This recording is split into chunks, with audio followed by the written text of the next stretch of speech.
Hey guys, this is our last video for the week, and again we're hearing from Via's boyfriend, Justin. The story is basically from his perspective right now.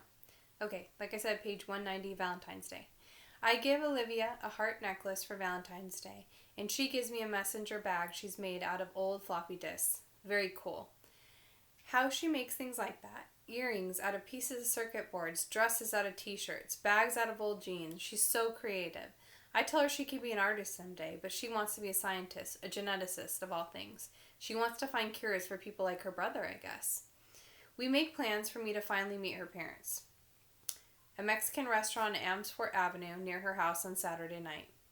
All day long I'm nervous about it, and when I get nervous my tics come out. I mean, my tics are always there, but they're not like they used to be when I was little.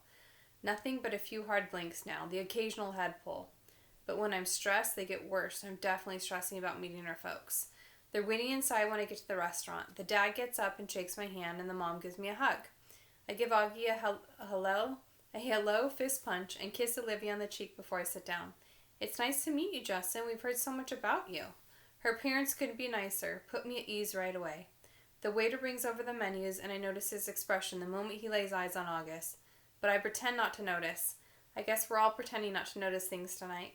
The waiter, my tics, the way August crushes the tortilla chips on the table and spoons the crumbs into his mouth. I look at Olivia, and she smiles at me. She knows. She sees the waiter's face. She sees my tics. Olivia is a girl who sees everything. We spend the entire dinner talking and laughing. Olivia's parents ask me about my music, how I got into the fiddle, and stuff like that. And I tell them about how I used to play classical violin, but I got into Appalachian folk music and then Zydeco. And they're listening to every word like they're really interested. They tell me to let them know the next time my band plays a gig so they can come listen. I'm not used to all the attention, to be truthful. My parents don't have a clue about what I want to do with my life. They never ask. We never talk like this. I don't think they even know I traded my Baroque violin for an 8-string Hardanger fiddle 2 years ago. After dinner, we go back to Olivia's house for some ice cream. Their dog greets us at the door, an old dog, super sweet. She'd thrown up all over the hallway, though. Olivia's mom rushes to get paper towels while the dad picks the dog up like she's a baby. "What's up, old girlie?" he says, and the dog's in heaven, tongue hanging out, tail wagging, legs in the air at awkward angles. "Dad, tell Justin how you got Daisy," says Olivia. "Yeah," says Augie. The dad smiles and sits down in a chair with the dog, still cradled in his arms. It's obvious he's told this story lots of times, and they all love to hear it. "So I'm coming home from the subway one day," he says, "and I'm a homeless guy. And a homeless guy I've never seen in the neighborhood before is pushing his floppy mutt in a stroller. He comes up to me and says, 'Hey, mister, want to buy my dog?' And without even thinking about it, I say, 'Sure, how much you want?' He says $10, so I give him the $20 I had in my wallet, and he hands me the dog. Justin, I'm telling you, you've never smelled anything so bad in your life. She stinks so much I can't even tell you. So I took her right from there to the vet down to the street, and then I brought her home."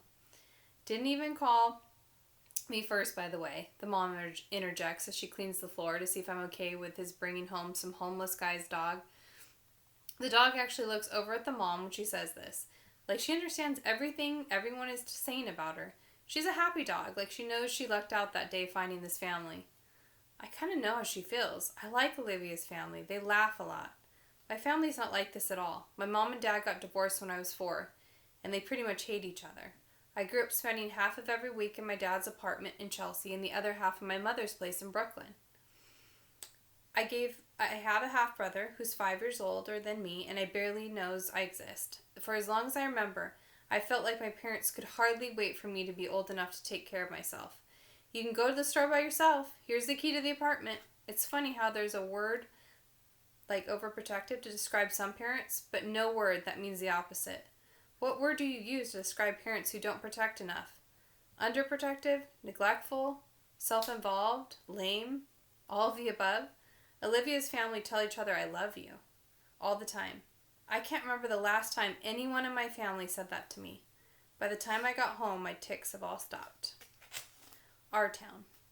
We're doing the play Our Town for the spring show this year. Olivia dares me to try out for the lead role, the stage manager, and somehow I get it. Total fluke. Never gotten any lead roles in anything before. I tell Olivia she brings me good luck. Unfortunately, she didn't get the female lead. Emily Gibbs. The pink-haired girl named Miranda gets it. Olivia gets a bit part and is also the Emily understudy. I'm actually more disappointed than Olivia is. She almost seems relieved. I don't love people staring at me, she said, which is sort of strange coming from such a pretty girl.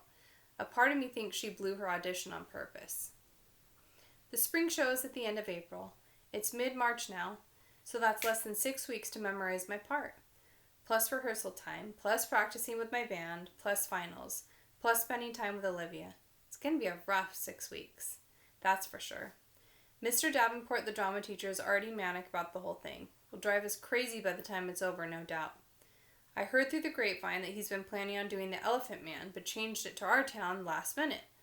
And that change took a week off of our rehearsal schedule.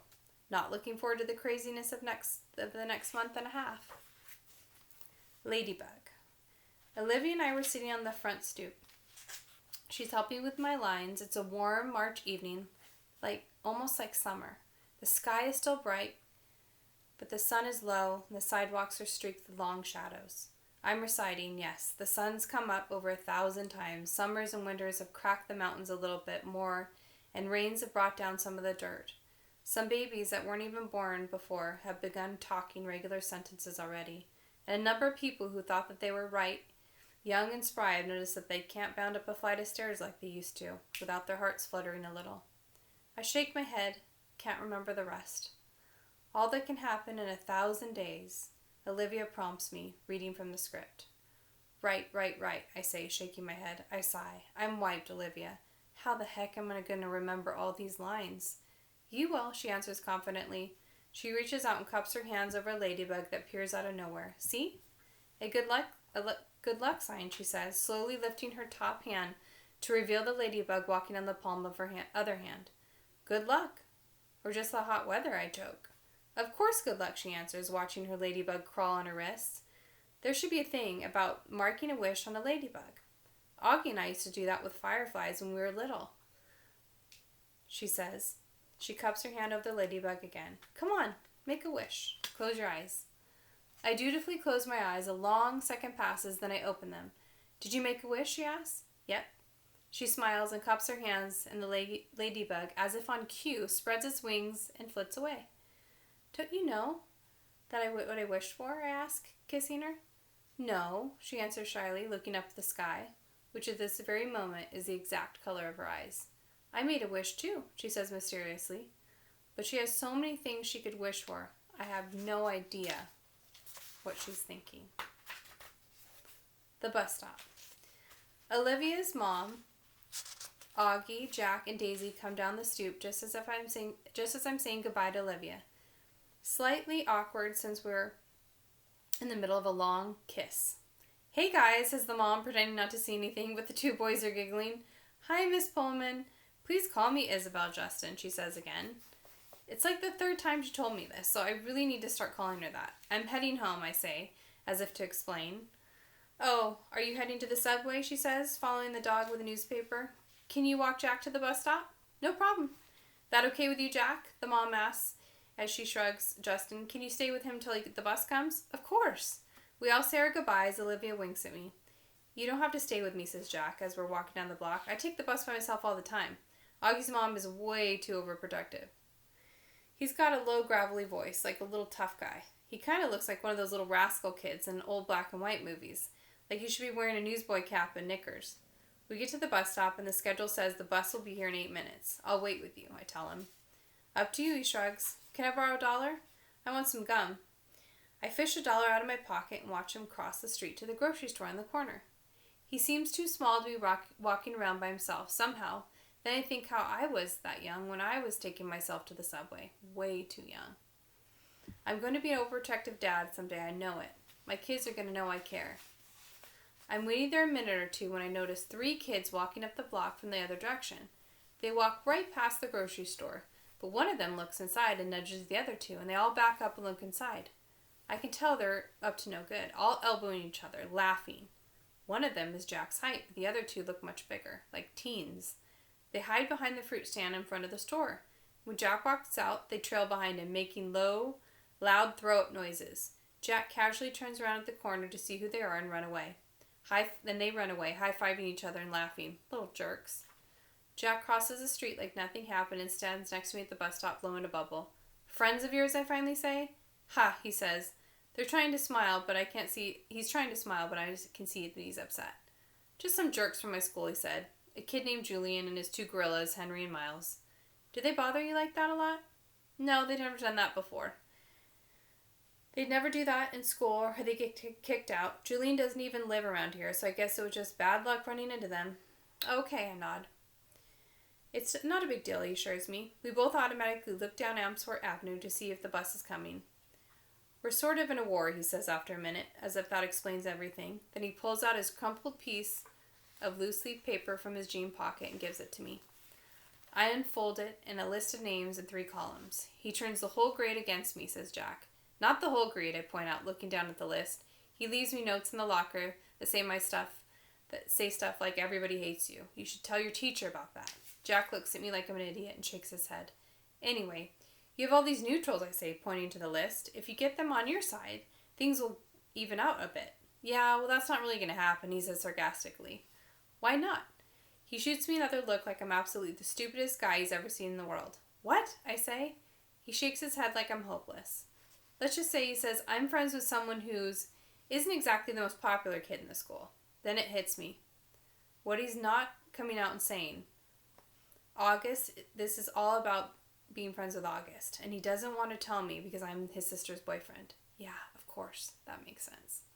We see the bus coming down Amsfort Avenue. We'll just hang in there, I told him, handing back the paper. Middle school is about as bad as it gets, then it gets better and everything will work out. He shrugs and shoves the list back into his pocket. We wave goodbye. He gets on the bus and I watch it pull away. When I get to the bus stop 2 blocks away, I see the same 3 kids hanging out in front of the bagel place next door. They're still laughing and yucking each other like they're some kind of gangbangers, like little rich boys in expensive skinny jeans acting tough. Don't know what possesses me, but I take my glasses off, put them in my pocket, tuck my fiddle case into my arm so the pointing side is facing up. I walk over them, my face scrunched up, mean looking. They look at me, laughs dying on their lips. When they see me, ice cream cones at odd angles. Yo, listen up. Don't mess with Jack, I say really slowly, gritting my teeth.